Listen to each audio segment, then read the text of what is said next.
public session. So, just to advise members that to meet its statutory requirements, the committee needs to consider and decide today whether or not to hold an inquiry into the published replacement acts that have been notified.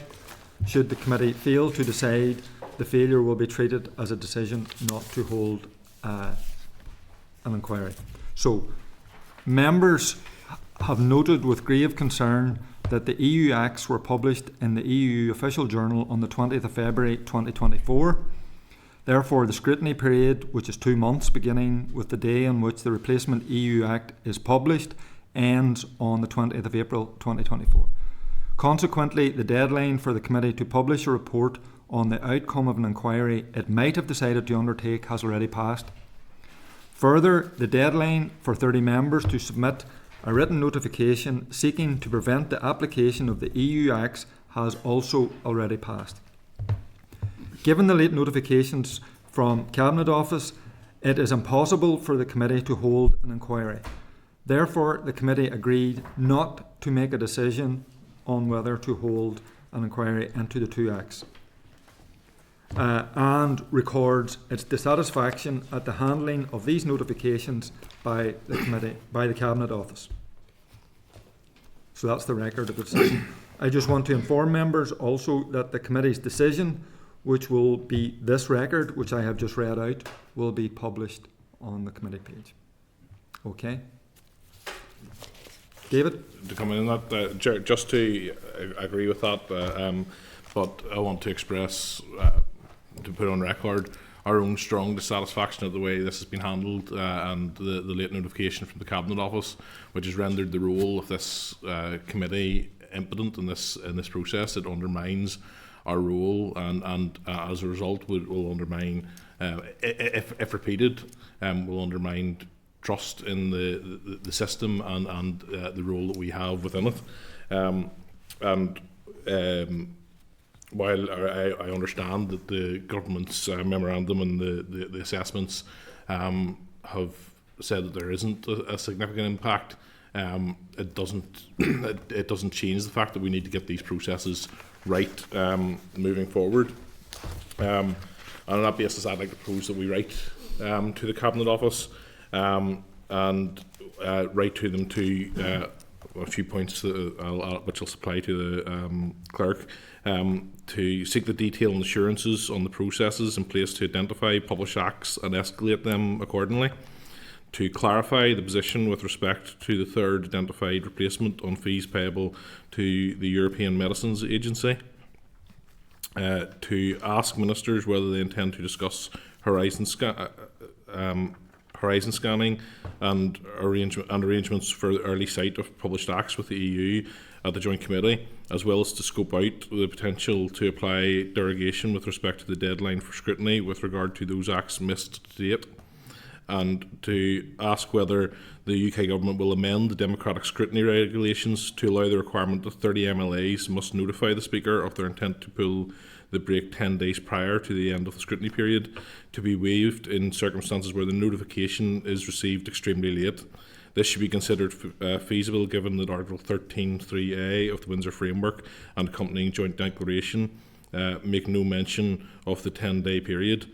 That is an internal matter for the UK. Just to note also, aside from that, Chair, that given that some of the legal advice was finely balanced, I would say we would have taken a cautionary approach to this and actually probably looked to have an inquiry, and as a result, and as we expressed previously and as reflected, that is why we don't want this committee to register a decision on this. Thank you, Chair. Yeah, thank you very much indeed, and thank you very much indeed, Chair. I think all members of this committee found this very unsatisfactory. But I think the most significant problem with this is that this could potentially set a precedent. And bearing in mind we're only a couple of months into this process, that it seems to have fallen down at this stage. And we have already identified, because of the tight timelines and requirements set down by the statutory instruments, that we have no flexibility to do what we're supposed to do, which is in fact to scrutinise and also to make recommendations if we are to accept this legislation or not when it comes through.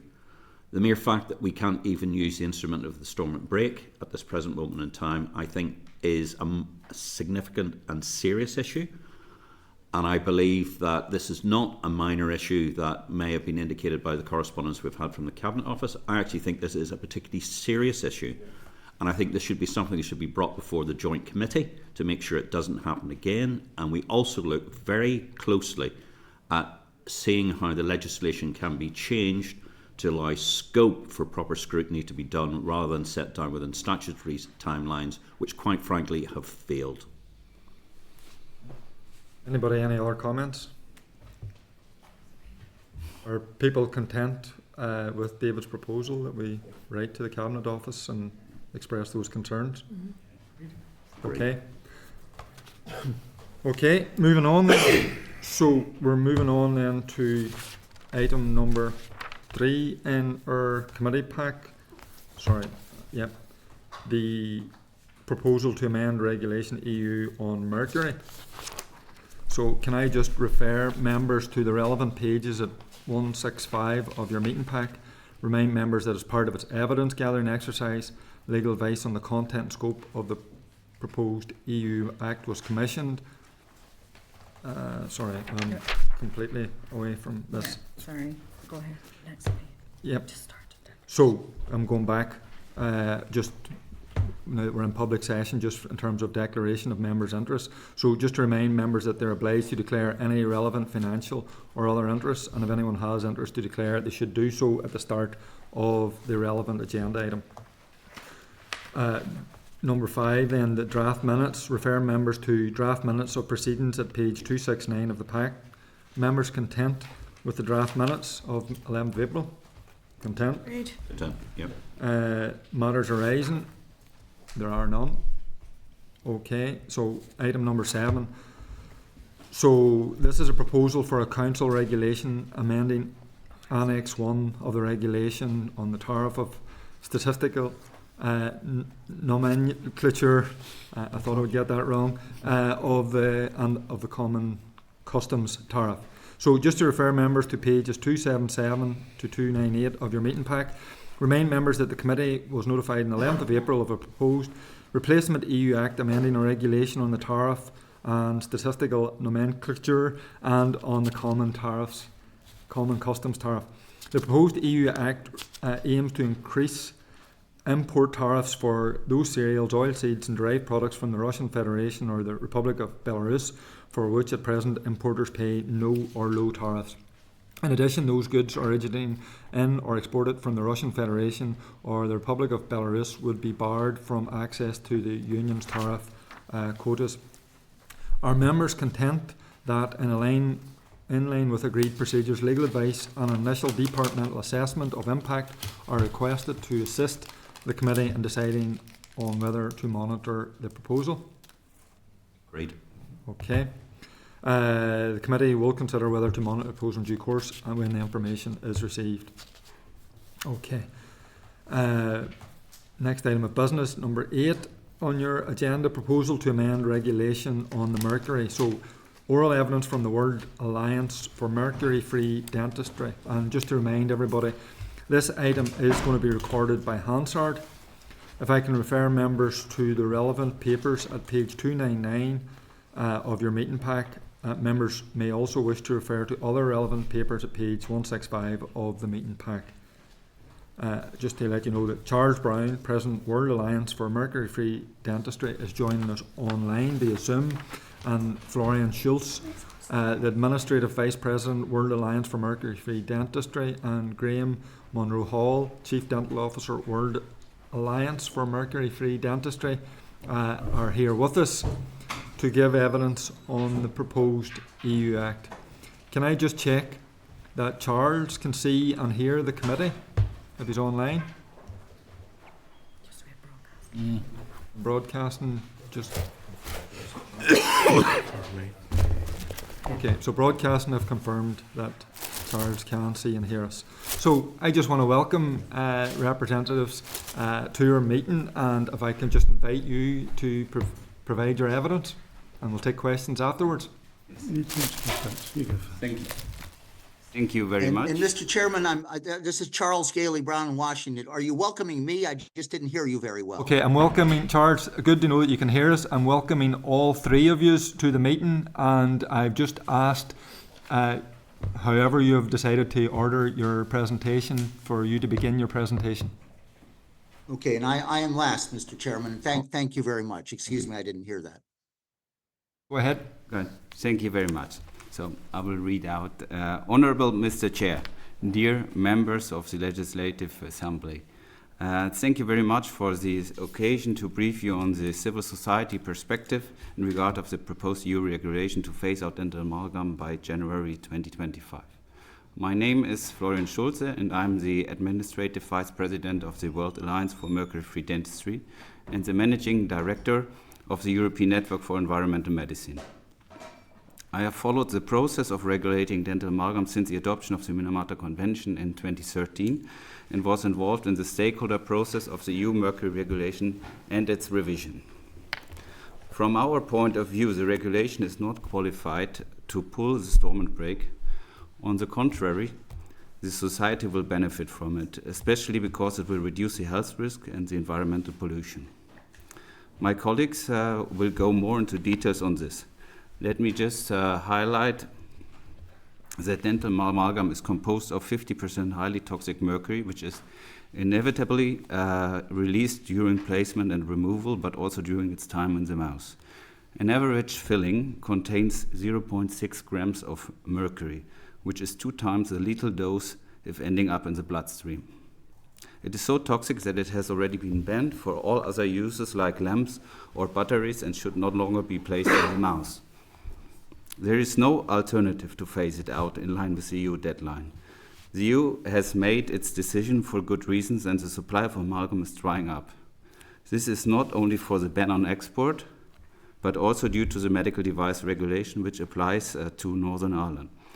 EU certifications will expire within 1 month, and we doubt that manufacturers will pay the fees to extend them until 2028 for a disappearing market.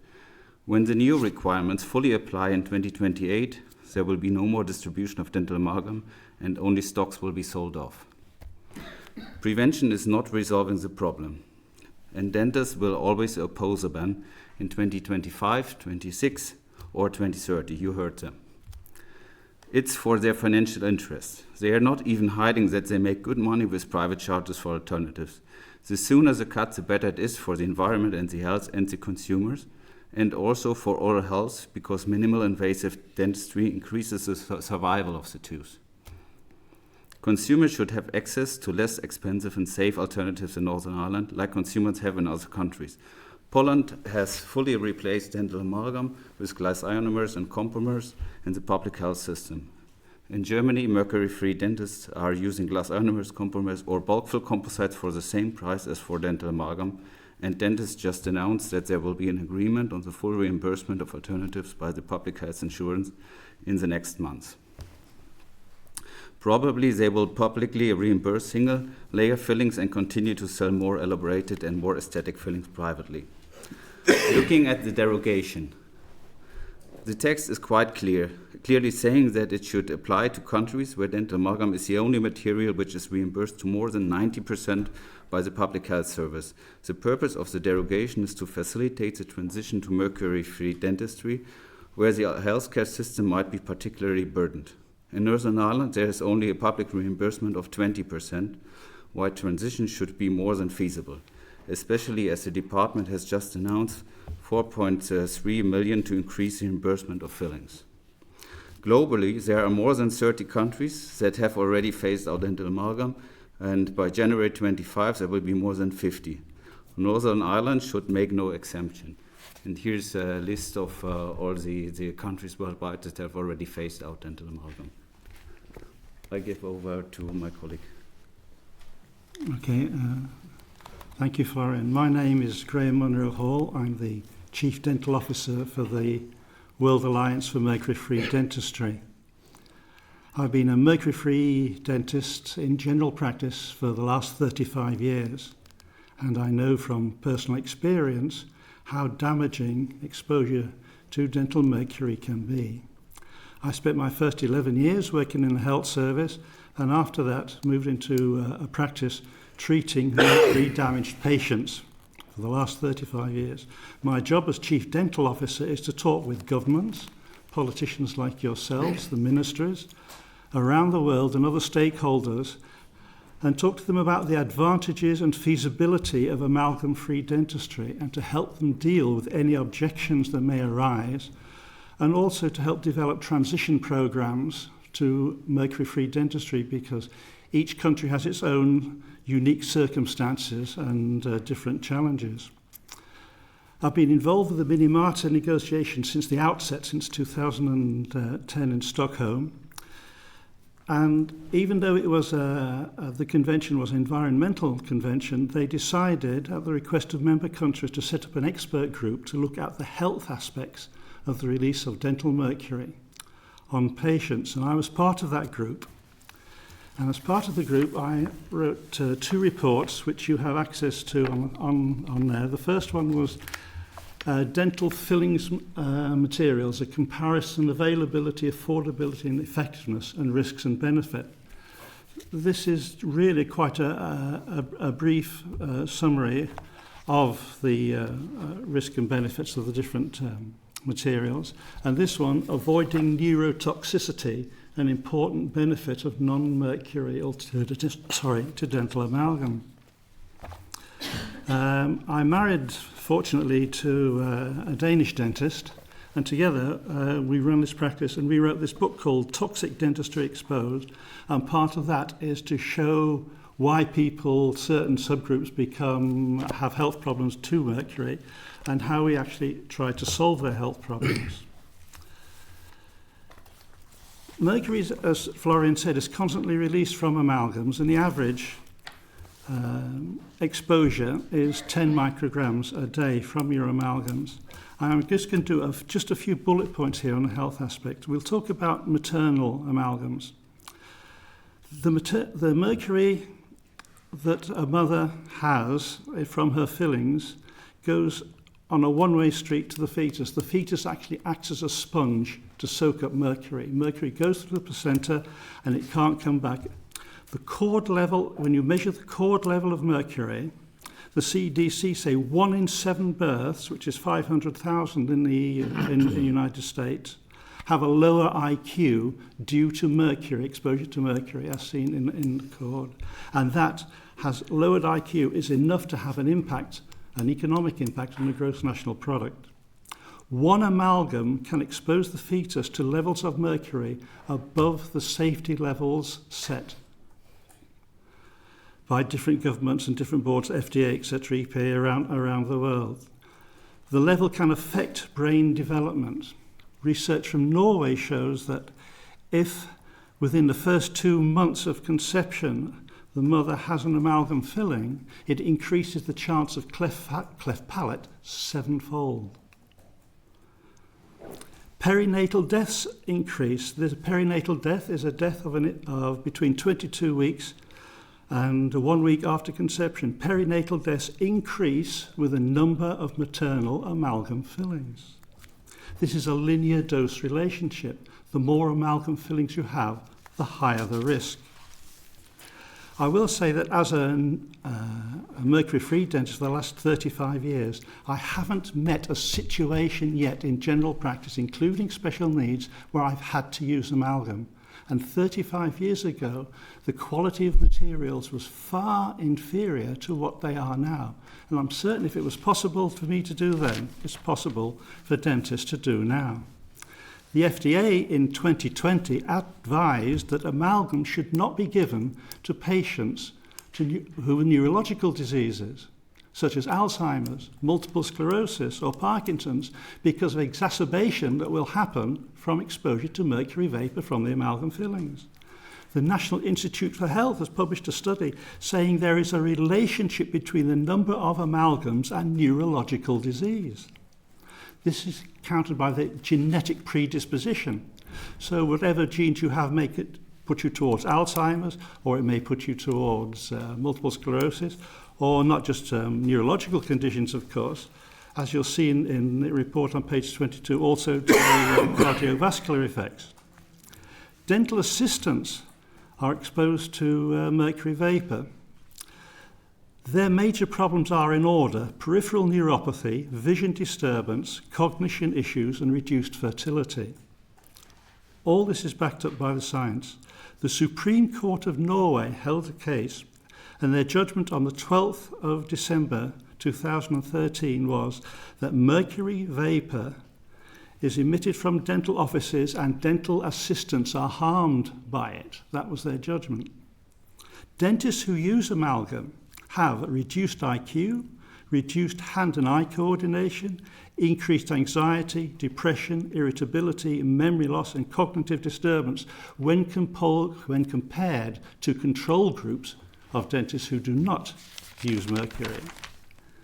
The Concord report for the EU in 2012 called the real cost of dental amalgam. If we just touch on one part of that report, which is the loss of IQ due to mercury vapour, they say it has a disproportionately large effect at the margins when it comes to IQ, which means, if you can imagine in an overall population, it's a bell-shaped curve, and most of us sit in the middle. It's the very bright on one side, and the not so bright on the other side. If you move that curve even a few points down, then you've wiped away a large number of the very bright in society. And they actually looked at that and measured the economic impact of it. And what they said was the reduction of these bright individuals who are the political and economic drivers of society has an effect on the gross national product of the society at large. And finally, I'm going to come to many questions. You have at the back of the report this letter from the Department of Health written by the Chief Dental Officer in 2012. And in May 2012, he said that DEFRA, as a lead department on behalf of the UK government, convened a meeting to agree a UK response to the EU recommendations. It was agreed at this meeting the UK should support the EU strategy to reduce the environmental impact of mercury and could support a ban on the use of dental amalgam by 2016. So if it was possible, if he saw in 2012 that it was necessary and it was impossible to do it in all aspects, health service and all, by 2016, why now in 2024 are we sat here still talking about it? He said there it was possible and he wanted to do it. But it didn't happen. Other countries have taken the lead and it has happened. So if it was okay to do it then, really, why not now? And thank you for your time, for listening to me. We're just now going to invite Charles, if you want to give your presentation. Yes, sir, and thank you. I am Charles Gailey Brown of the Gaileys of County Tyrone, talking to you from Washington. And it's wonderful to be in front of the Northern Ireland Legislative Assembly. It's a wonderful honor as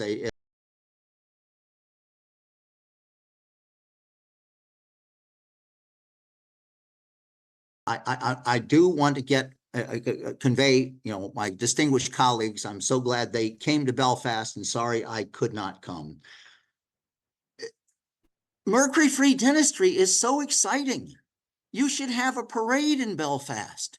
You've ended this primitive pollutant, this tooth-unfriendly material invented during the time of Queen Victoria's uncle.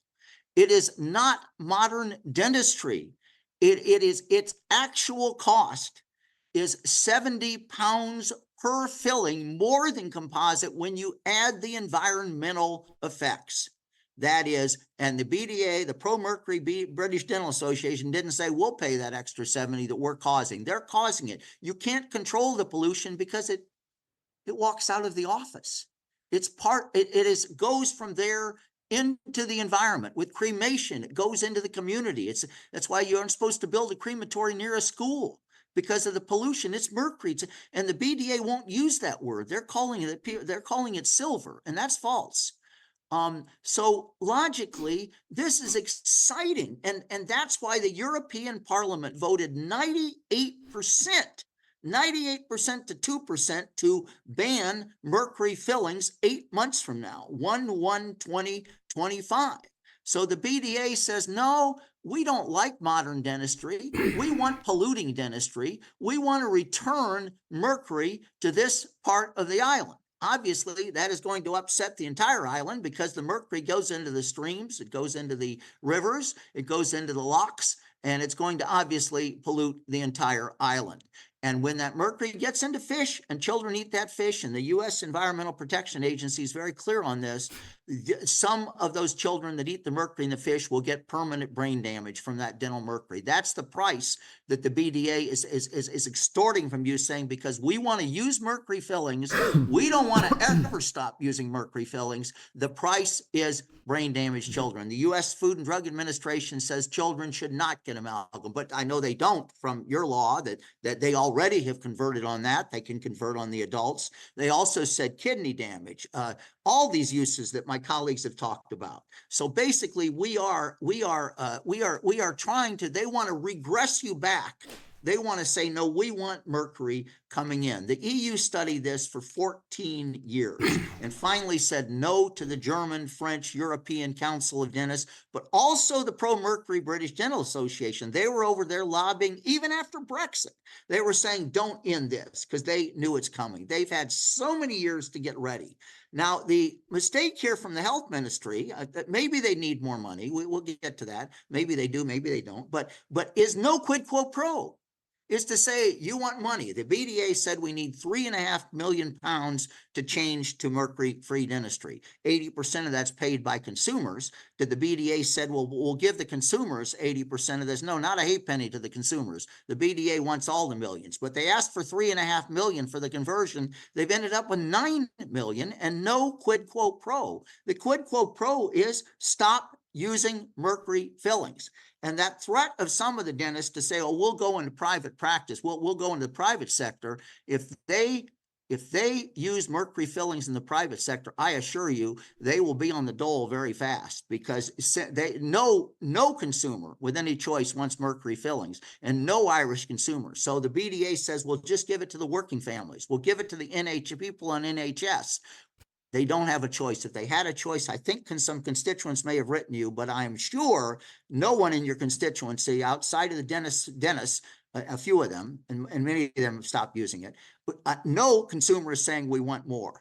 Now, the BDA amazingly said that they need up training. Dentists will need up training.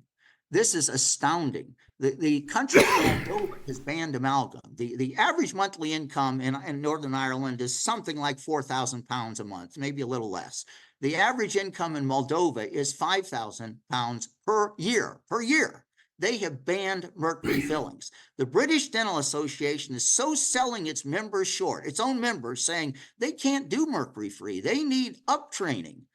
This is libelous to their own dentists. The dentists know how to do mercury-free dentistry. If they go into private practice, they certainly will, and they know how to do it. Every dentist is trained to do that. And the idea that they convey to you, we need up training, I'm sure they want you to pay for it, is astounding. They don't need up training. Every dentist is ready. Dentistry's ready. Dentistry's ready. But if not, then the BDA needs to be told, look, you've got your money, you've got it, and if you don't want the money, fine. Now, the approach the BDA has done is to strong arm this legislative assembly. They've gone to the BBC first and said, oh, this is terrible. I'm sure the physicians are watching. I'm sure the hospitals, everybody in the NHS is watching that approach. Strong arm them in the media, then run in and say, you've got to give us money. That's not the way you appropriate. Look, I was a state attorney general in my state. The state is the same population, by the way, as Northern Ireland. I've been before many legislative assemblies, including appropriations, of course, and asked for money. And if I said all my lawyers are going to leave, they wouldn't have believed it. But if I'd gone to the press and done it first and then come to them, they would have considered that strong arming. And that's exactly what they're trying to do, is to say, oh, it's such a crisis. Okay, if they make the case for money, fine, but they cannot be the amalgam.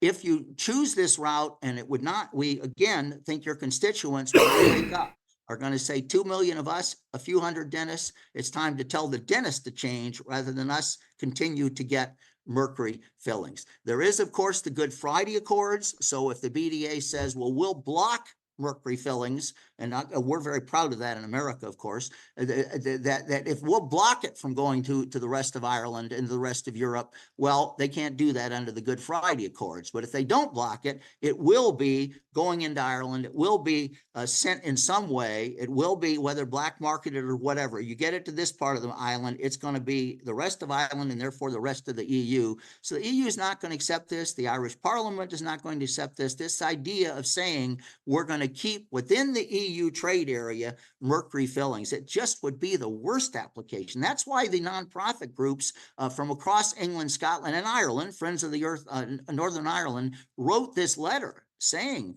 no, don't invoke the Stormont break for mercury. Invoke it for something that might really be needed. This is not wanted by a single consumer in Ireland. It is the pro-mercury BDA decisively defeated 98% to 2% on the continent and from the Irish MEPs, and now saying, well, we can win in Northern Ireland.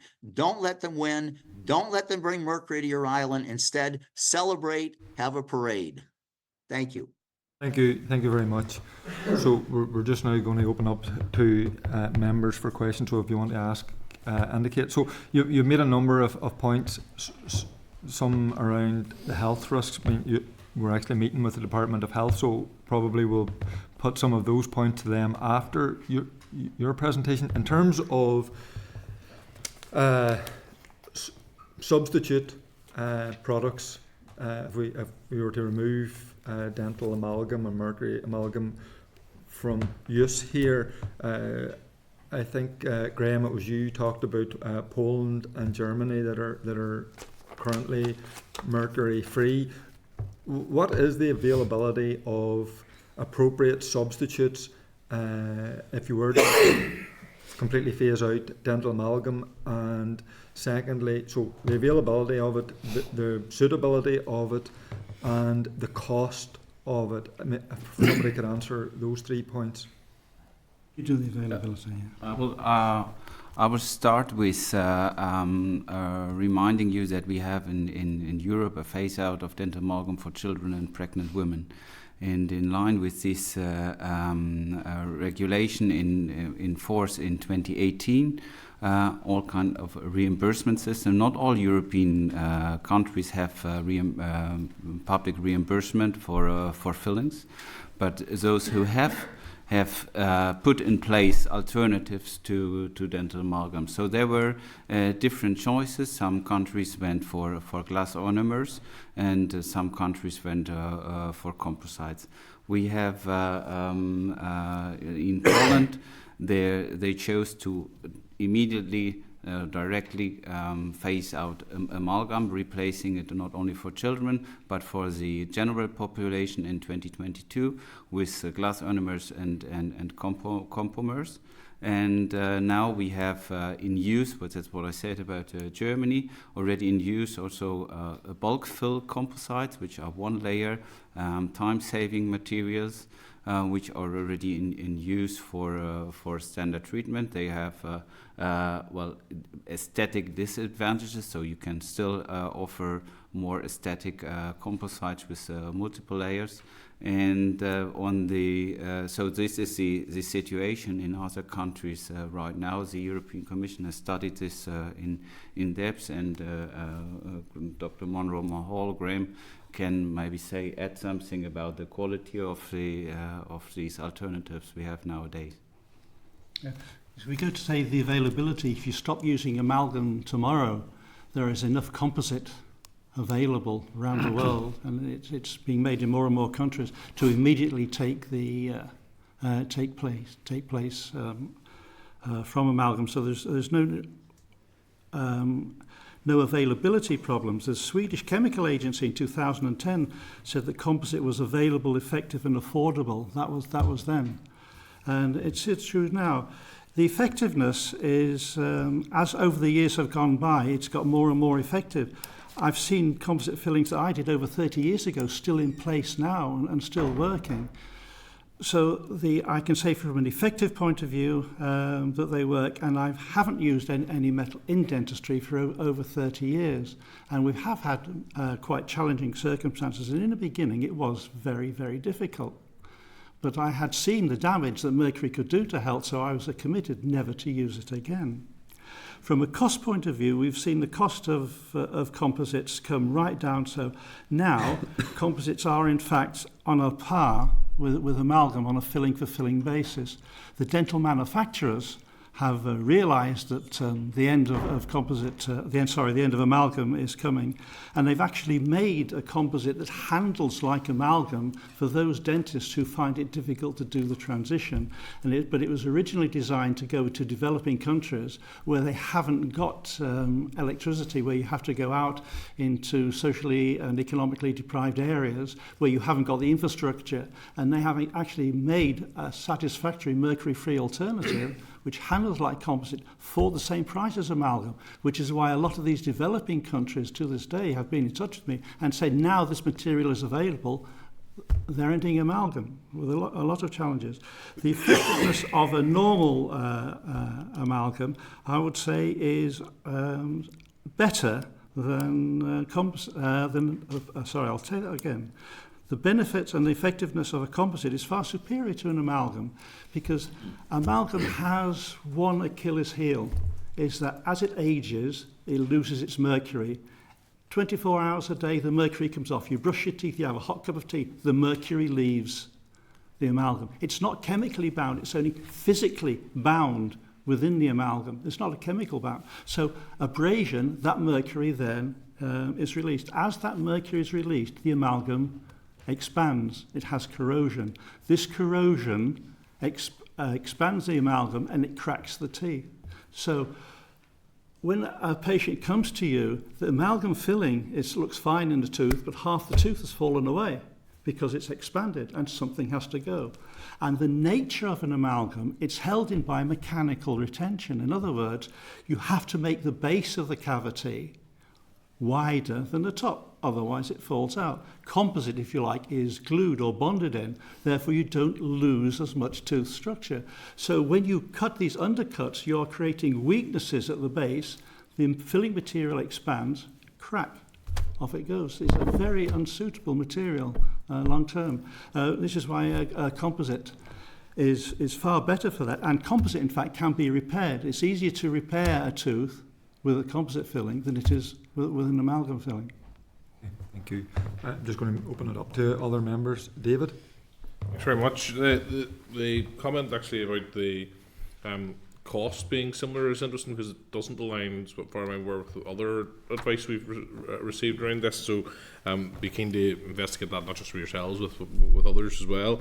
Can I just ask, would you accept that if the recommended hygiene procedures around mercury are followed, the risks of health effects of the amalgam are minimised?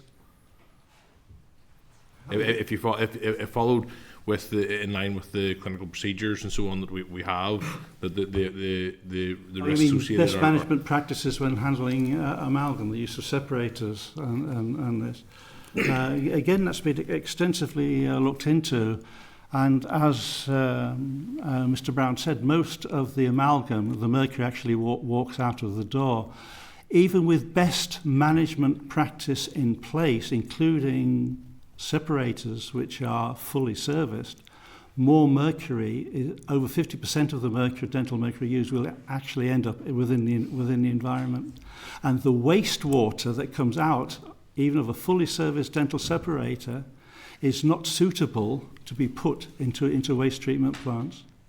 It goes up, it exceeds the environmental limits of mercury, even going through a separator.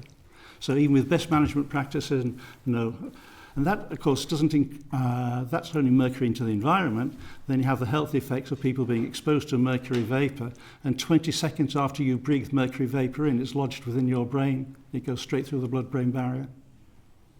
And so, given your concerns around that, and given that most of the population probably have at least one filling of that type, where are the short or medium term health benefits for people from a ban? And are you advocating then the people who already have these should have them removed? Absolutely not. Absolutely not, under no circumstances, because as soon as you remove an amalgam filling, you're exposing that patient to a lot of mercury vapour. What we would say was that if you are not having overt symptoms or do not believe that your health is being adversely affected by the mercury, as and when the fillings need replacing, use a non-mercury replacement. We would certainly not advocate that amalgams be taken Your out. concerns of them having a mercury filling are not such that you wouldn't be more concerned about them having the mercury filling in their mouths for some years to come than having them removed. It just how does that align? Yeah, I appreciate your point, but there's no way of measuring what will happen. It could be, as Professor Steiskal from the Karolinska Institute explained, that she has a 25-25-50 rule, in that 25% of patients who are exposed to any toxic substance will experience some side effects within a matter of months. 50% will experience side effects, but it could take 30 years before that happens. 25% will sail through and get nothing. But when you come as to a doctor with your symptoms, and you're talking about your symptoms have started from an exposure 25 years ago, there's no connection to link back. So we just don't know. It's really a bit like playing Russian roulette. You just don't know. It just depends on your own individual genetics. Your argument actually would be that the reason that we don't have more fuss around this, I guess, is that because there's a gap from whenever they've been put in, and there's not that linkage made between health conditions and... Even a direct allergy of mercury takes 5 years before it becomes apparent. So a patient can come in and see a doctor or a specialist in allergy, and they have had no recent exposure to it because it takes time to develop. It takes 5 years to develop. So an awful lot of these symptoms are missed. Okay. Chair, thank you. Chair, the only thing I would say is I think some of our friend Charles' contribution, I would say, was relatively disparaging, I think, of the BDA. The BDA, I have to say, have been engaging, not just since this assembly has been up, but has been engaging with members respect across the room on various issues to deal with. It's not a case of, I think, them running to the BBC to create a fuss in that. And I would say, actually, to be honest, that some of the contribution today, I think, has been more dramatic than what the BDA has brought to us. So I just felt that it was probably unnecessarily an attack towards the BDA, and I just thought I'd put that on record. Okay, Thank you, Chair. Patrick? Yes, thank you, Chair. Thank you, Charles, Florian and Graham, for certainly your impassioned testimony this morning. And I have to declare an interest as someone with a mouthful of amalgam. I feel like I have a bit of a ticking time bomb in my head at the moment. It's a bit scary. I was almost going to book a dentist appointment to go and get them all taken out and replaced. But then, as David has asked and clarified, that actually possibly would set that bomb off. So we'll not do that. Just touching on one of the points that David raised around the short and long-term impacts of this. Am I right in thinking that the impact is there for as long as the filling is in the mouth? So there's no half-life, so to speak, of the filling. It is as long as there is amalgam in the mouth, it poses a danger in your view? Yes, because it will constantly emit mercury vapour. From the little report that I gave in here, there's a photograph of a 22-year-old amalgam filling. And what this happens is we take the tooth out, it has no filling on, and we get a little pencil eraser on it, and we just rub it for 10 seconds, and then we photograph the mercury, and you see a giant plume of mercury vapour, even after 22 years, still comes off on abrasion. Okay.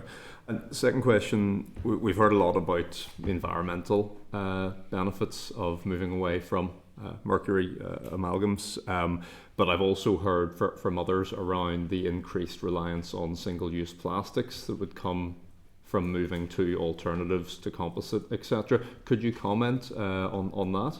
Yes, one of the things that the BDA actually mentioned was the fact that microplastics in the environment has become a hazard. But this was actually raised a few years ago at the Minimata by the FDI, the World Dental Federation. And so that was answered by the dental manufacturers themselves. They said that microplastics are not created when using composites, because when a dentist drills out a composite, the size of drill that they're using is such that the particles created are in a greater size than is called in the definition of microplastics. So in their view, microplastic pollution doesn't happen with composite or glass ionomer fillings due to the way they're removed. I think one important aspect to clarify is the composition of composites nowadays. So it's not a plastic filling. It's usually 80%. It's a ceramic powder, or it's a glass powder, so it's an organic material. Nowadays, you have even composites which have 90 to 96% of ceramic powder. So just to understand what we are talking about, and there's nothing compared in all these materials which might be on the market to the toxicity of mercury, and we had other material questions about maybe bisphenol A, but which was proved by the report in 2012 from the Commission or from the BIOS report, with a list of products which at that time already were bisphenol A free. And when I was talking previously about the medical device regulation, this will make or is making the alternative even much safer. You have there requirements which are not met by dental amalgam, but they are now met by these alternatives. Thank you very much, and thanks for picking up on microplastics. I did mean that, although also single-use plastics. Would I be right in thinking, would there be a difference in terms of the amount of single-use plastics between composite and amalgam, for example? The amalgam, because it's encapsulated nowadays, so each filling will require at least one or two capsules of the amalgam. These capsules are with mercury, and they're disposed, go to landfill. They're disposed of in landfill. And final question, Chair. So you all, particularly Florian, dwelled on the proven health impacts of continuing to use mercury, and I think, Florian, you even referenced that it could be a potential cause of death, and I know, Graham, you mentioned Alzheimer's and infertility and so on. That is your view, that is proven? I was not reporting no, about this. This is what the science says. There is a link to actually prove is a different matter. Then you have to have a control group and you can't do that ethically with humans to have control groups. We'll give this half mercury, that half not, and see who dies of Alzheimer's or not.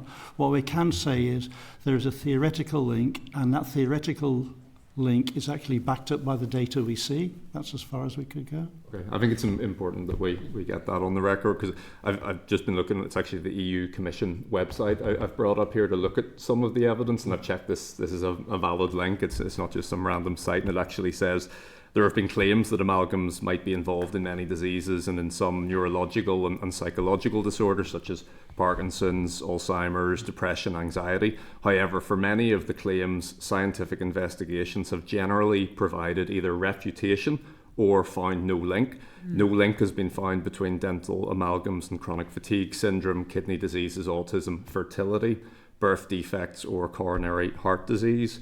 And among dental workers, there does not seem to be a link between exposure to mercury and health. There's various other aspects there which would seem to be very much in contrary to a lot of the evidence that we have received all I from could yourselves. say was... and that's on the EU Commission website, and we're considering EU legislation.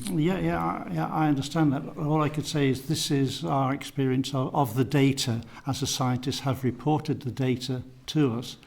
And what we do say in the situation, we understand people have different points of view, but we're entirely data-driven. We're 100% data-driven on this side of the fence. So we say, here's the data. This is what the experimental data said from various scientists from all the way around the world have said the same things when it comes to, say, the neurological impact. Even from, say, Taiwan, there's been a study that says if you have amalgam fillings, you are 1.6 times more likely to get Parkinson's than not. Would that correspond to what Eshivara found in the United States? So we have these multiple scientists saying this report. So all I would say is, yes, I would happily argue the data. And if you claim it's not, let's see the data. But the data that I have available to me, and which has been over the years And I've spoken to and been literally travelling around the world talking to these various scientists involved. You know, I'm perfectly clear on me that yes, there is a connection, which the National Institute of Health says there's a connection between mercury and neurological disease. Connection and causation being different things, of course. But Florian? Yes, thank you. If I may add to this, that well, on the one hand, the European Commission made the proposal, well, not especially on the direct health impacts, but on the environmental impacts and secondary health impacts, which through the mercury, which is accumulated in the environment, and you can be picked up through the food we eat. And when you look into the health latest health risk assessment on dental amalgam, which was in 2015, it was saying that there is still data missing, which was picked up by the FDA in 2020. Then was showing, well, okay, we can't see what happens with the mercury when it is accumulated in the body, when it adds to the mercury which is taken up by the fish and other sources. We don't see what happens to the vulnerable population. So these are aspects which were not clear in this 2015 report, which should have been repeated every 5 years, and has not done now. And I see this, that the FDA did the same job. They were looking at all studies from 2011 to 2019. So this is the most recent report, and the Commission made a statement in phasing out dental amalgam. So I don't know if we don't know the outcome of a revised assessment on the health effects, but it might come soon, and it might be more into what the FDA says. So. Thank you. Thank you, Chair. David. Steve? Yeah, just two questions, and thank you very much indeed for your evidence and coming before the committee today. The first question, Charles, what's the position of the FDA on amalgam, and is it banned in the US? Yes, the Food and Drug Administration recommends against amalgam for major categories of the population, between a third and 1/2. All children, no amalgam. All women who are pregnant, breastfeeding, or planning pregnancy. That's a very general word. We would say presumptively young women might be in some life planning pregnancy, but that's very broad, covering younger women of childbearing age. Kidney disease. And dentists don't have the slightest idea how to diagnose kidney disease. So again, you're taking risks in places like the prison population where kidney disease is very high. They should be aware. But all dentists, even the FDA, even the pro-mercury lobby says don't give it to kidney disease. They just don't want to check on it. Neurological disease, neurological conditions, any kind of neurological condition, all that, and then metal sensitivity. So if you add that up, we're certainly at a third and even more, even half of the U.S. population. Private dentistry is pretty much ended amalgam, as have you in private dentistry, I believe. Government programs have been much slower. Of course, they are in other countries too. It's just bureaucracies just have more trouble changing. So our focus right now is ending it. But we're pleased with the FDA. And let me go further with the EPA, the U.S. Environmental Protection Agency, FDA being the Food and Drug Administration, of course. The Environmental Protection Agency says we have to stop the pollution because of what it's causing in the environment. It will get out. It does methylate. It poisons the fish. The children eat the fish. And they even have statistics on the number of children getting poisoned permanently, that is brain damage, from mercury. Remember that this is one of many mercury uses, but it's the most common. In the U.S., Charles, both just manufacturers, thanks for that. manufacturers of major dental products manufacturers have stopped making amalgam. That's this tremendous oddity. Can you imagine a profession saying we want to use a product that the manufacturers consider too dangerous to make? They have to bring it in from Australia, from this rogue company. So that's the point we've reached. Now, American Dental Association, one other point, owns patents on amalgam. So we understand their motivation. The more sales. Charles, the more money. just to bring it to a conclusion there. So basically, the FDA advice about not using amalgam on pregnant woman and people whose thing is the same advice that says in the UK and others in the EU. There's no difference. And planning pregnancy, yes. So it's broader than the original, the UK rule of women who are pregnant, breastfeeding, and children under 15. It's broader than that, yes, sir. Okay, thank That's you. a And recommendation. sort of my second question, how many? I've been trying to check the website and I haven't really got an answer on that. So far, there's only 5 EU countries that have actually banned amalgam, haven't they? European In countries. EU, I can count it. It's European, from the European Union. Sweden was the first, and we have a couple of. You have Poland, which in 22. No, Poland says it's still doing it. Sorry. I think Poland says it's still doing it. Well, Poland has no ban on dental amalgam. It has replaced dental amalgams in public health services. So you are right, but it is in effect no longer used. We have a phase out in Denmark with exceptions, and we have a phase out in Lithuania and with exceptions. And you see it on my list. We have many countries where the use is below 1%, like Netherlands, Finland, Spain, Portugal. Just because we're specifically looking at EU legislation, Yes. there's only sort of, and I could be wrong, Chair. I'm just going by what I've just seen, but we're looking at Ireland, Finland, Sweden, Slovakia, Lithuania are the only countries that have actually banned it. And there is indications that many European countries are looking at derogations leading up to the 1st of January 25. So do we have, I just would like something definitive, the number of EU countries have actually banned it. Yes, I mean, on the derogations, just to clarify, it is the intention, and from the discussions in the council, the derogations were put in place for 2 countries, not many countries. It's 2 countries, and I wrote it down, mentioned it in my opening statement, that it is only countries qualify for the derogation if they have reimbursed only dental amalgam for more than 90% in the public health services. So these will be 2 countries, the Czech Republic and Slovenia. And for the countries which have, right now a phase out, I was telling you the ones which have a phase out already in place. There are, of course, other countries which had in their national plan set out objectives to phase out or replace it, dental amalgam, in the public health insurance system with alternatives, like Croatia did for 2025. And Italy announced a phase out for 25. So you've read it in my position paper.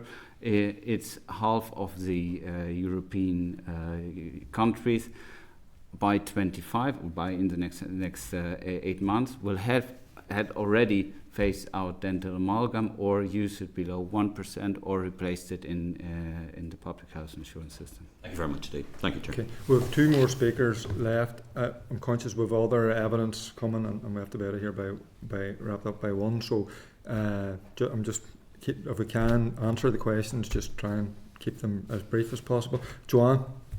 Thank you, Chairman. I suppose from my point of view, gents, thank you very much for your evidence. From my point of view, it seems to me that the argument is not about whether or not it is good or otherwise to use amalgam. I think that, everybody agrees it's preferable not to use amalgam. The issue of dispute with regard to our legislation is around the time frames for stopping use of amalgam. So it's the difference between phase down, which everybody had agreed to, and stop, a ban. And that's what we're faced with. And our difficulty is that we have the worst oral health in these islands. Already people are not going, and we already have a crisis with national health dentistry, whereby people could receive treatment and cheaper treatment, and it is becoming inordinately difficult in Northern Ireland for people to access and register for national health dental care. So that, combined with the cost of living circumstances faced in Northern Ireland at present has created the perfect storm, which is why the issue is not about anything other than the time frame. It's not about the merits or otherwise of the use of amalgam. It's specifically about the time frame. With that in mind, I think it's important that we put that in the record. With that in mind, there are a couple of things that I would like to ask you with regard to the health impacts and about the statements that you have made. You have said within your introduction of your evidence, it will not have a significant adverse impact on everyday life in Northern Ireland. You're also saying it is not an exceptional circumstance requiring the storm and break to be used as a matter of last resort. Our Department of Health has given us advice that indicates that's not true, that it will have a significant adverse impact and it is an exceptional circumstance. So both of those circumstances can't be right. But we have our own Department of Health and the British Dental Association saying, no, for our purposes, the purpose of this committee, significant impact likely to persist, that yes, it meets the criteria. You say otherwise. I can reply. I mean, from our perspective, this is well. The question is, who are you looking at? I mean, if you're looking at the dental profession, of course, they're defending their interests, especially also the financial interests, and they're giving you the arguments they see to continue with their work. But honestly, to looking at the arguments about the impacts for the society, we see this different. We don't see that an alternative is not as good as dental amalgam. We see that it is feasible to treat, and we gave you these arguments. Patients with the alternative. We even see that there's a benefit because we're using minimal invasive dentistry for the oral health. We see the impact of for the environmental cost and environmental burden, and of course for the health risks. But on the other side, and I believe, and I made it also clear in my statement, because I was pointing out this problem with this profession, that of course you have one profession where you find you need to find an agreement, and I believe also for the consumer it will be good. There's a large part of the population which will benefit from a phase out of dental amalgam when alternatives become more accessible. For now, they have the choice, and I don't know. You will see with the health ministry later on the fees probably, and then how much money this will cost for the National Health Service. But for now, you have the choice to pay quite a lot of money, 80 to 150 pounds for an alternative filling under the National Health Services. Even more for a private film. This is above 200, I assume, and from what I have heard. Or you have an amalgam filling. In other countries, you can get, and that's what you had in the positions for children, you can get from publicly reimbursed, like you have in Poland. You can receive an alternative which gives you a basic treatment for much less. And this is what I believe the patient would be benefit if you impose, like the health ministry imposed, what the BDA also suggested, the composite fees, which are 20 to 50 pounds, which is not much. It's still less than what the dentist can earn privately. Or if you implement the Scottish model, which it should be about 30 to 70 pounds, which is still feasible when looking at that the NHS is only reimbursing 20%. This will also have a benefit for the people. That's from what I see. I would reiterate. I think that the benefit is a given. We all absolutely understand that. The issue is, I suppose, this fundamental right. There's a line in the sand now, which is being dropped on everybody in advance of the preparation that they were making towards the phase down. And the fear is, from our point of view, given access to national health dentistry and the crisis that it's in, that an increase in cost will lead to people choosing not to come. We are we're aware of the links between oral health and general health, and the fear is then that people would make the choice out of cost and financial straits to not come and receive oral health care. So that's, I suppose, that's something that we are weighing up.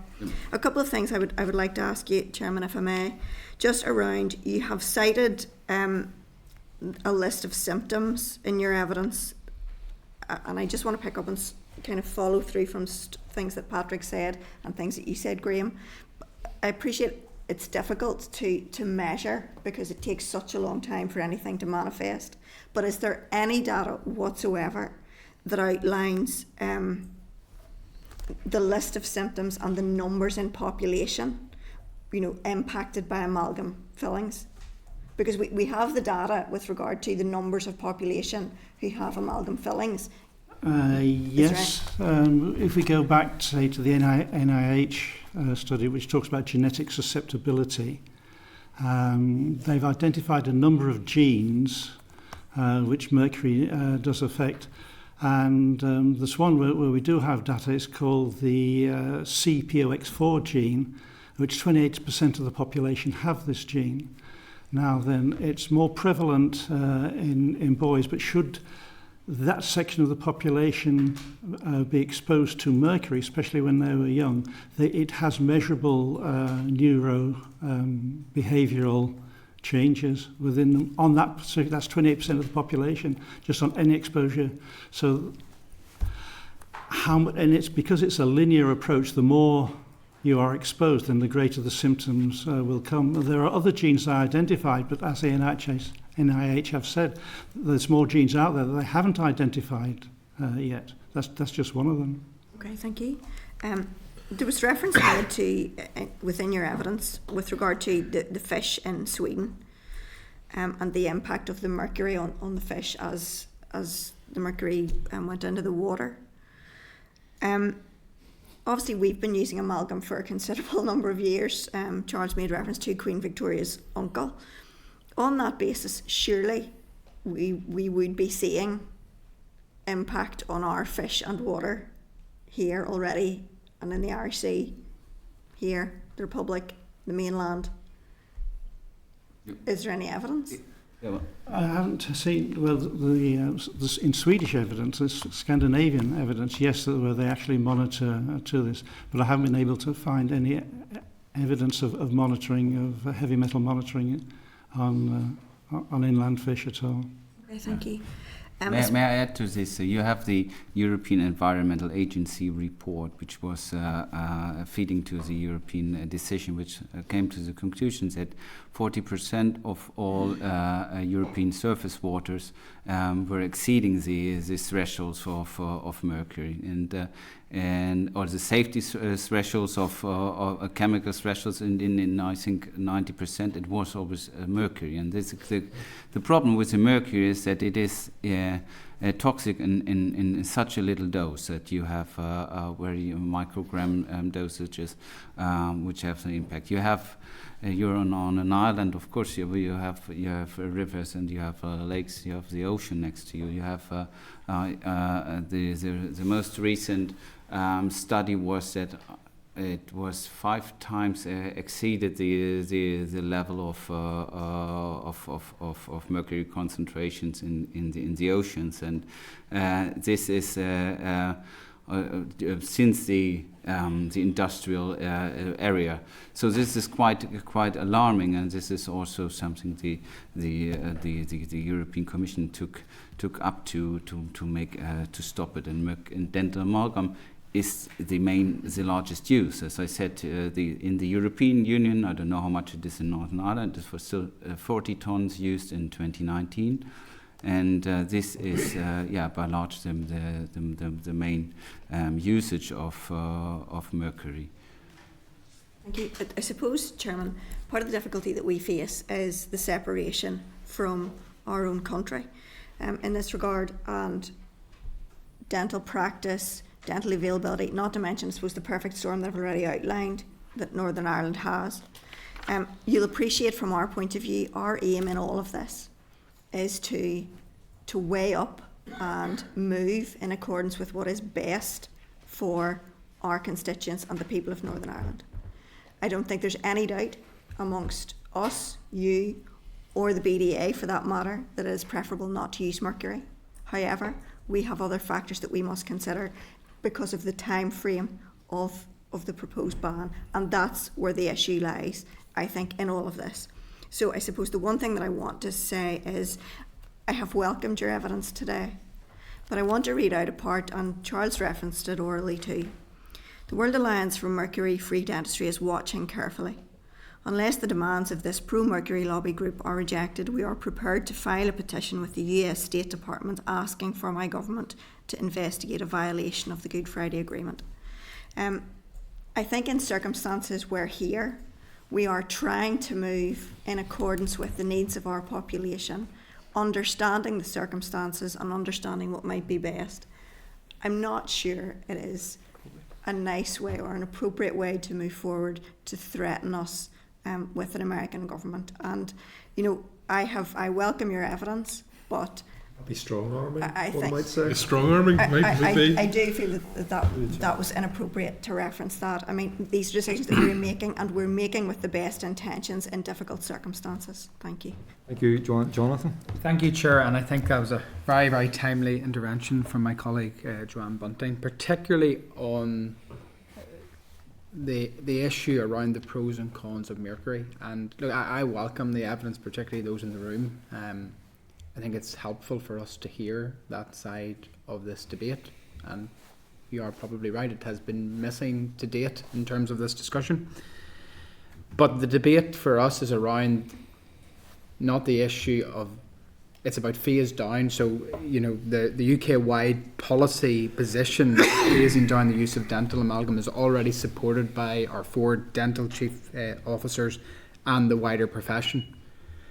So with that in mind, and Steve alluded to the number of countries in the EU that have already banned dental amalgam, who is the case study example leading the way on banning of dental amalgam? In the EU, it would be Sweden. It could be Sweden. Norway was the first Okay. to ban it in 2008, closely followed by Sweden. Okay. As a case study, Sweden then banned it again with exceptions, and in order to access amalgam, the dentist there has to actually ask permission from the Health Ministry and justify his use of. And they have now wiped out, and there's no exceptions because the dentist didn't ask them. In 2018, I think there was only one dentist asked for one exemption in the whole of the country. And are you aware of the timescales from announcement of ban to actual ban that, for example, Sweden took? Sweden, no. Norway was an interesting case. Norway announced it on the 31st of December, I think 2007, and said as of the 1st of January, dentists could still use it, but it was so dangerous, they couldn't transport it. So it was an immediate ban, and they did that over a public holiday, from one day to the next. Yeah, so just clarifying on that, so they could still use it? They weren't banning it, they were just banning it for transportation reasons. So. Do you feel passionately against the UK's phasing down of amalgam? You know, and as a point of policy, there's agreement UK-wide among all dental chief officers to phase down. Yes, Getting back to the point that my colleague raised, it's about timeframes now and the impact, the societal impact that will have. So we're now into this phase of 9 months. So we have a serious crisis within our dental services and access. We have serious concerns about its impact upon particularly those from a working class background who are already statistically have issues in accessing the dental services. 9 months, time's ticking on here. Do you see the serious concerns that we would have as a committee in terms of the safeguarding of our people in relation to that issue? Yes. Then it's my understanding that it really comes down to economics, that it's just not economically feasible for the dentist under the present structure to do the alternatives. I can understand their issues there and their problems. But to come back to it, the argument you're making there is exactly the same one as I heard years ago in the EU. And the Swedish delegate then said, well, why poison people just because they're poor? There has to be a way out of this. And the dentists you have one of the top dental schools in the whole of the world here. The dentists here are certainly competent and trained enough to do it. It's just a case of, it becomes really, it's a political solution here really. It becomes a way, how do you facilitate this? Because as the Honourable Member said, we all agree it's necessary. It's just a case of how do we find a way here? And we do have a very competent dental profession in Northern Ireland who excel. Absolutely. But they're the ones that are coming to us with huge concerns about what a ban would mean for their patients. And I suppose that's where the concern is. And I'll stick with Graham for a moment because experience in the field particular. Regarding timescales, so what in your understanding is the time differential, because that's where cost is coming into this for the profession in terms of an amalgam or indeed a composite, the time differential? Yeah, that's really, you've put your finger on the nub of the issue there.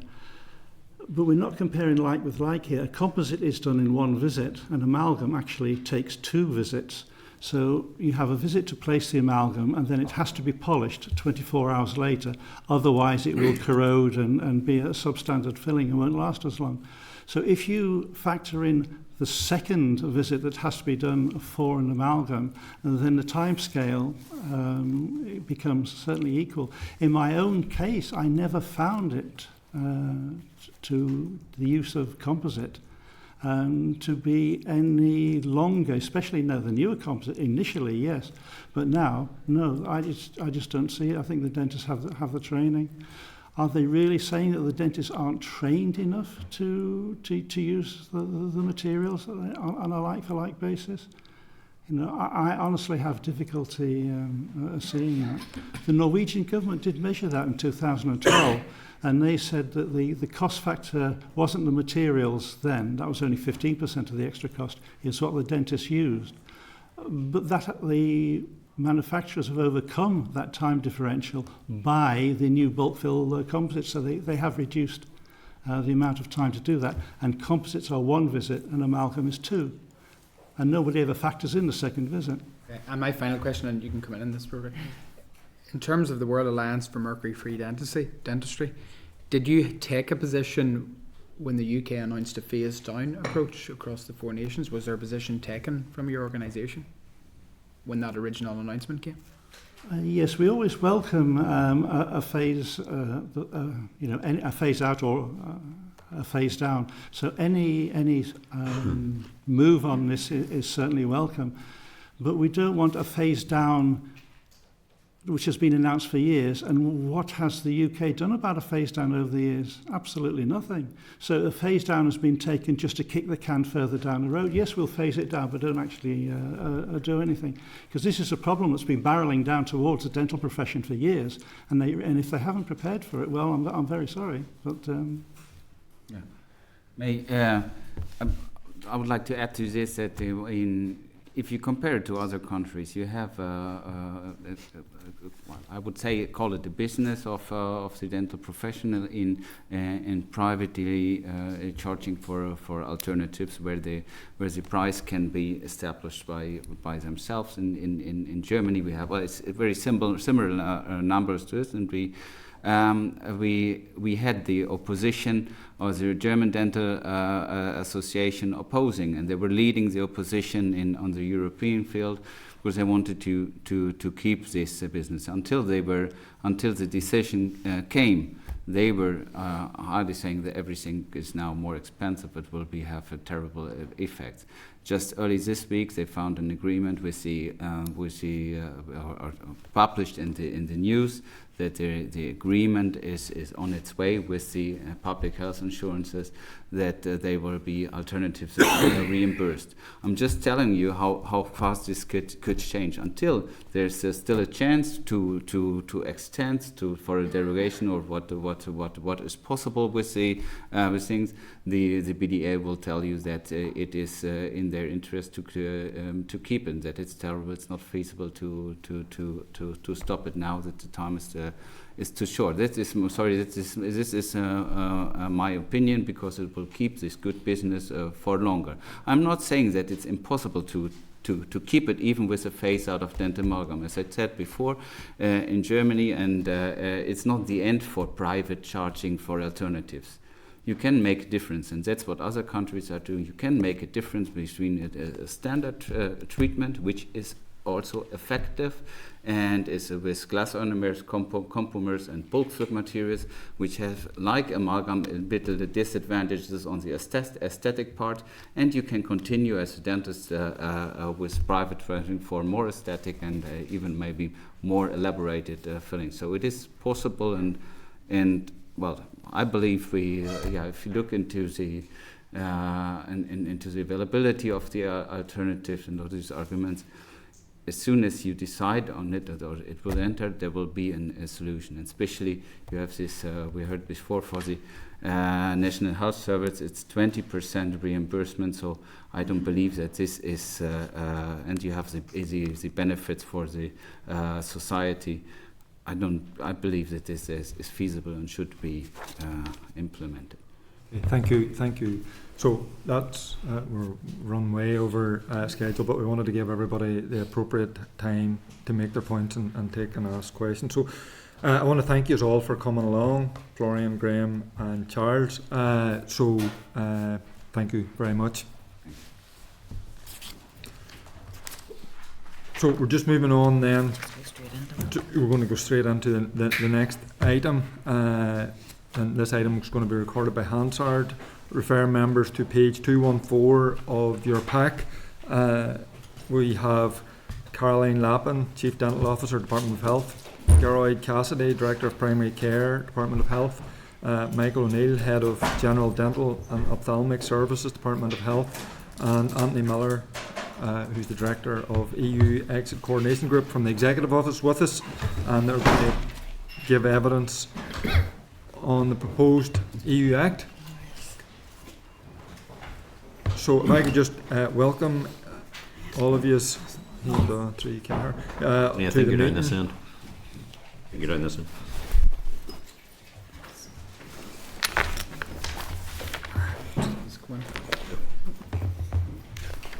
So, Anna, if you want to move forward as well, take your place. Okay, so we're just literally going straight in. I don't want to cut anybody short, but we're running way over schedule, so I'm actually probably going to limit members to one question and supplementary if we have time beyond that. So if you just want to, Jan or I? Some remarks, Chair, Yep. and I'll be as quick as possible. Thank you for the opportunity to brief the committee. I'm Michael O'Neill, Head of Dental and Ophthalmic Policy in the Department of Health. Also attending from the Department of Health is Caroline Lappin, our Chief Dental Officer, Grove Cassidy, Director of Primary Care, and from TEO, Anthony Miller, Director of the Post-EU Exit Coordination Group. In terms of an update for the committee, you may be aware that on the 10th of April at the European Parliament plenary, by a significant majority, MEPs adopted the final text of the Mercury proposal that impacts on the use of dental amalgam. We've been advised by the EU Council that they still need to vote on the final text at a future Coreper meeting, and we do not yet have a date for that meeting, so that's in terms of the final text. The key date, as the committee will be aware, is the publication date of the new regulations, at which point the scrutiny period will begin. We expect this to be in May or June, but this is clearly in the hands of the relevant EU institutions. On 20th of March, the Department of Health, via the Executive Office, provided the committee with views on the impacts of the proposals. I know that the committee are aware of the policy background and purpose of the proposed regulations, so I'll limit my remarks to our concerns around the impact in Northern Ireland. An important thing to state at the outset is that we are committed throughout the UK to phasing down the use of amalgam. The UK is co-signatory to the Minamata Convention, the global treaty to protect human health and the environment from the adverse effects of mercury. We have already ceased using dental amalgam for the treatment of deciduous teeth, treatment of children under 15 and of pregnant or breastfeeding women. except when deemed strictly necessary by the dental practitioner based on the specific medical needs of the patient. There's no doubt that the direction of travel across the globe is significantly reduced usage, and the BDA were of a similar view when they addressed committee. A key concern of ours, however, relates to the proposed timescales. The proposals will mean that for the vast majority of our patients, amalgam would no longer be an option. Alternative materials such as composites and glass ionomers would need to replace the use of amalgam. These are materials that we currently use in the health service, but for adults, this would generally only be for smaller fillings in front teeth. The department's concern is primarily in regards to the fillings in back teeth, the larger fillings that are mostly treated with amalgam.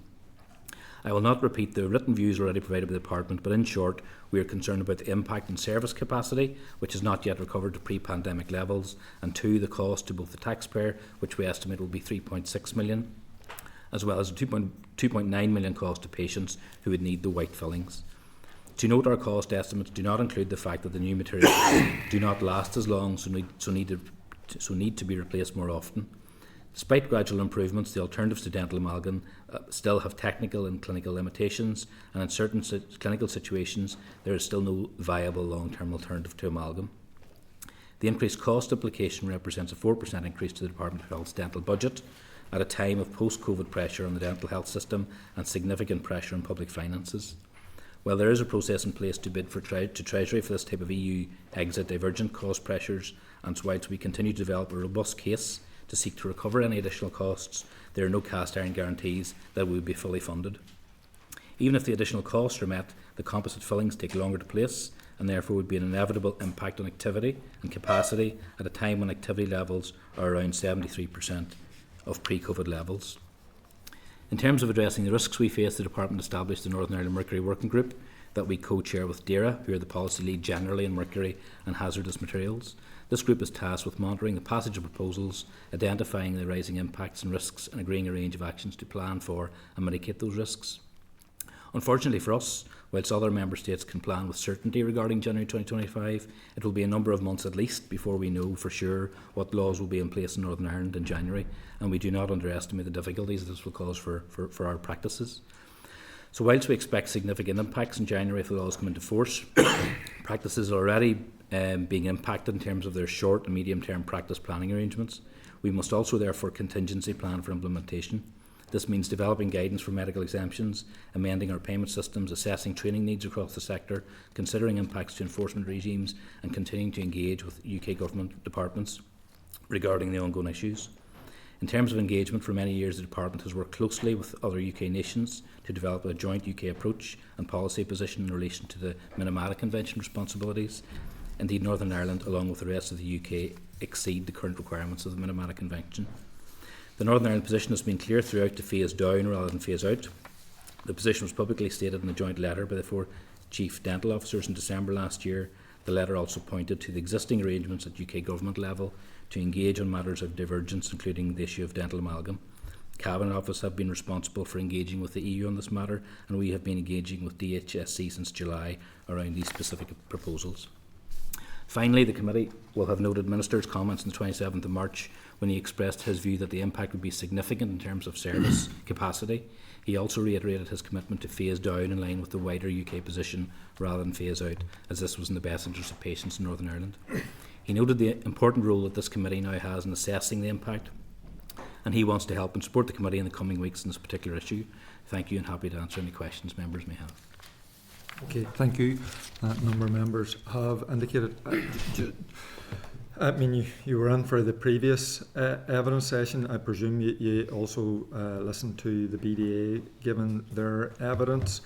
And I mean, we have a particular look at this in terms of EU legislation, and it's important that we get evidence from anybody. I think when the BDA were in, I think it was Declan, was able to elicit from them that there is an issue, but if there had been proper funding for dentistry, the issue of this legislative change would certainly be less impactful. I listened to Joanne questioning the previous, and I think her words were, there's no doubt of the arguments against mercury amalgam.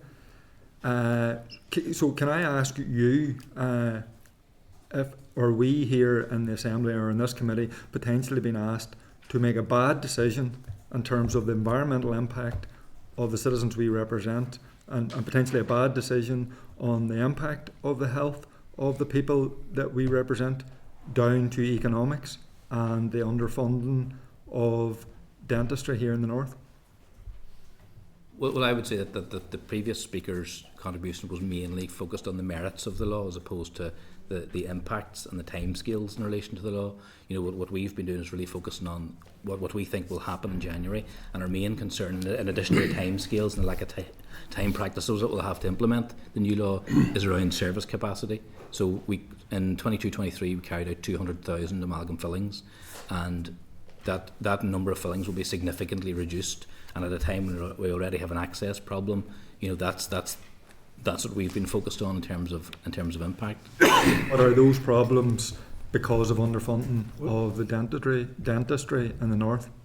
Well, Chair, if I can add to what Michael said, I mean, I think the position that we have in relation to the phase down is consistent across the UK. So, I mean, our approach to this is not determined by the kind of particular circumstances of Northern Ireland. It's a consistent position across the UK. As Michael has indicated, our concerns around the timescale as it's currently presented to us are around the capacity that we have in the system, the reliance we have on amalgam in Northern Ireland versus other parts of the UK, which was more reliance here. And I guess the general state of oral health here being an outlier in terms of UK and Republic of Ireland. So I think there's a number of factors at play. It is beyond question that the dental services are under pressure, but there are other factors in play. You know, and I suppose the key issue for this committee is that whether external forces are driving Northern Ireland into a position, you know, ahead of the timescale that we're already working towards. Okay, thank you. And just because I said one question and one supplementary, I'm now going to move on. So if there's time, we will come back to everybody. So, David. Thank you, Chair, and thank you for your efforts so far. And I know that you are in opposition to the points made earlier about the cost being similar, that the alternatives to dental amalgam at this stage would be significant, a significant increase in cost, and that's, I just want to note that. But would you be confident to say that those who have dental amalgam fillings today should not be worried that because they have those, they are at significantly greater risk of MS, Alzheimer's, Parkinson's, to borrow from Patrick's point earlier, chronic fatigue syndrome, brain damage? I mean, anyone I think who was probably tuning into that particular part of the session, the previous session, will have could be quite alarmed at what might be being caused. Can you allay those fears and tell us that that's perhaps not the case? That one. Absolutely. So, in agreement with my colleague who gave evidence to you earlier, the greatest levels of exposure to mercury vapour happen when an amalgam restoration is being placed and when an amalgam restoration is being removed. So, absolutely, the policy would be that we would not be advocating to anybody that existing amalgam restorations that are in their mouths and are stable are left there, because you would be putting them unnecessarily through a procedure of which they do not clinically need to have, and increasing for a defined period of time that exposure to mercury. So very much so, you know, in terms of the health debate that was part of the evidence earlier, which, you know, I understand this committee is meeting around the timescales and the impact on Northern Ireland. At the risk of getting into he said, she said, that those would not be the recognised position within the UK. And your colleague referred to the Scientific Committee of the European Commission, which would refute that evidence that was given this morning. And in terms of the placement of those fillings in the first place, or the removal of them, the best practice will minimise and negate the risks for the vast majority of people. Absolutely. Thank you very much. Thank you. Thanks, Chair. Thank you, Chair, and thank you for your presentation. So firstly, the phasing down approach UK-wide, adopted by all chief dental officers and the profession. Would like an update on where we are with that currently, because there was some evidence to say that that's being progressed. That's one point. Secondly, about the impact on service capacity, something that's been mentioned by the Minister of Health and indeed by the profession and by the Department of Health. How serious a situation is that impact on service capacity? And the last point is feasibility. So we're 9 months out now. You say that it could actually be less than that until this would come into effect in terms of having a point of clarity. In terms of feasibility, if this ban comes into place on the 1st of January, where do we stand in Northern Ireland at present? I'll pick up the first bit on the actual use of amalgam. So, pre-COVID, since 2015 to 2019, we reduced, and so in terms of reducing our use of amalgam phase down, we've reduced our amalgam usage by 30%, and we're currently using 50% less amalgam now than we were in 2015-16. So whilst we need to do more, that's the kind of progress that has been made in relation to that. Caroline, do you want to pick up this? Yeah, so each area of the UK has a national plan that came in 2018-2019, and our national plan really is a three-legged stool, if you like. One of that is around oral health improvement.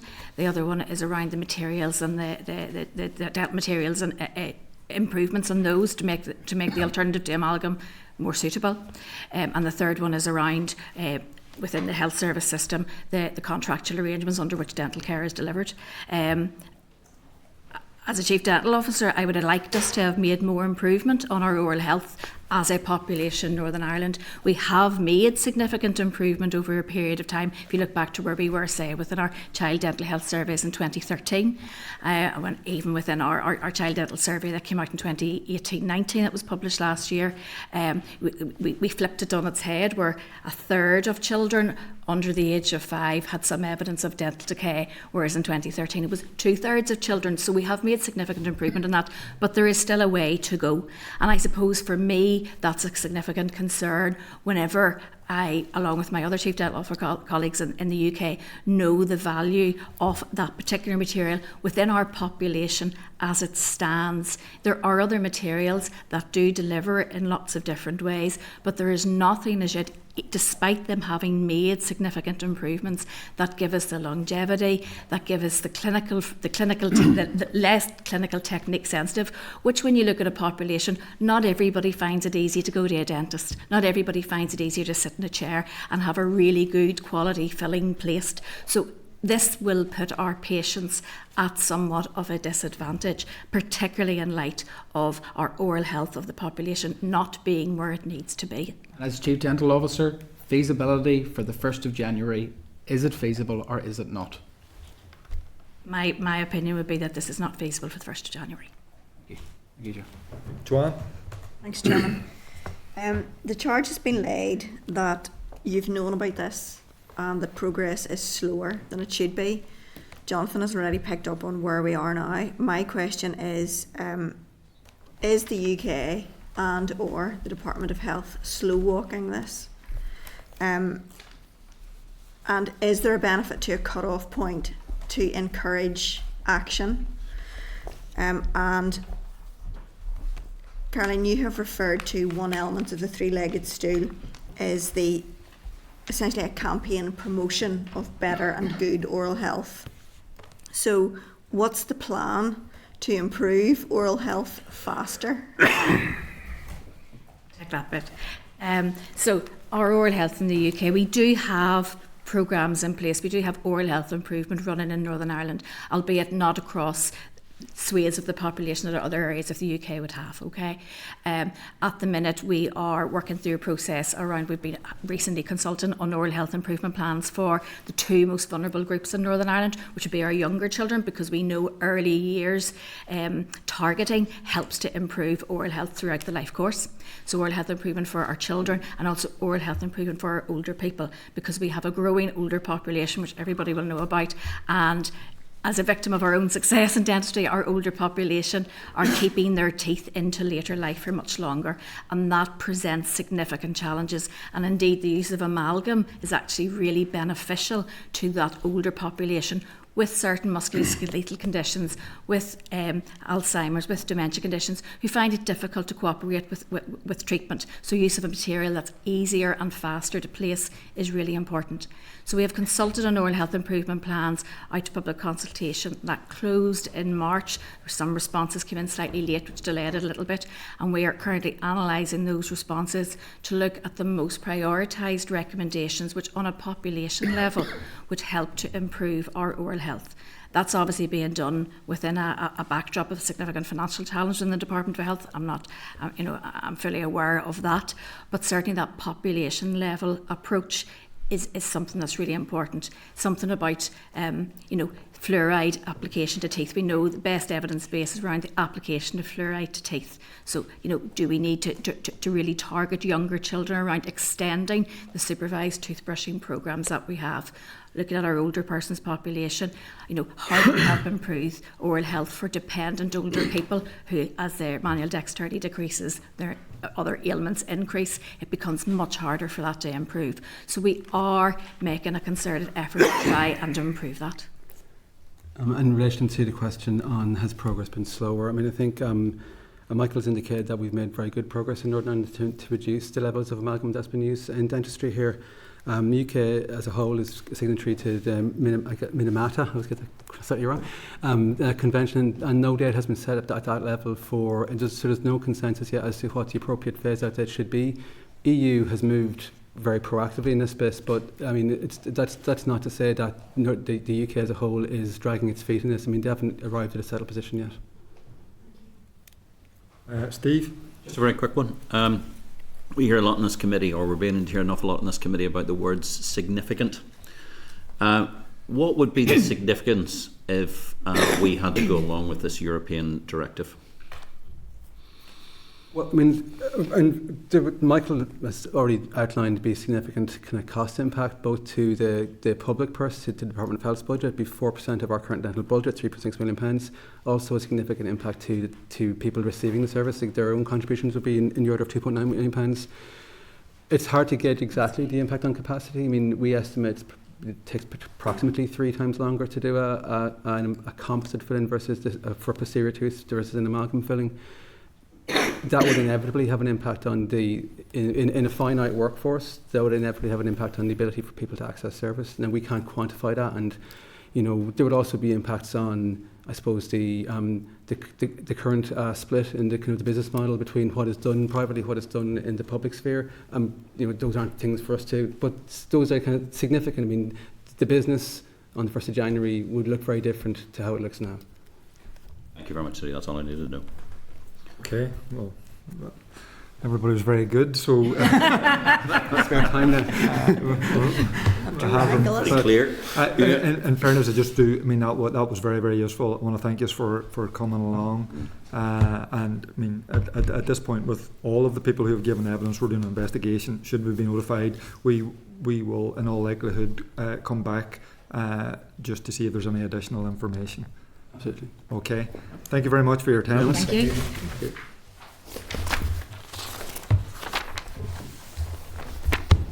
you. Okay, so I probably just to remind everybody that it is anticipated that the published act will be notified to the committee in the near future, and following a formal notification under paragraph 6.1b of the Windsor Framework regs, the committee will be required to decide whether it wishes to hold an inquiry into that published EU Act. So, as agreed by the committee, the departmental assessment and evidence received will be published on the website.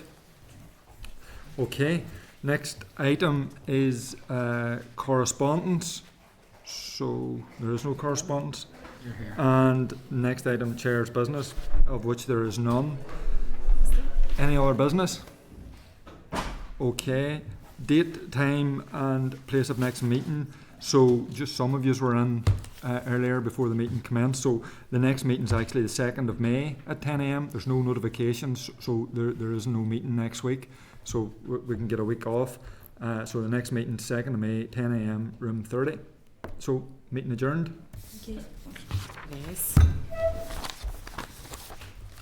I thought we were going to go to. Okay.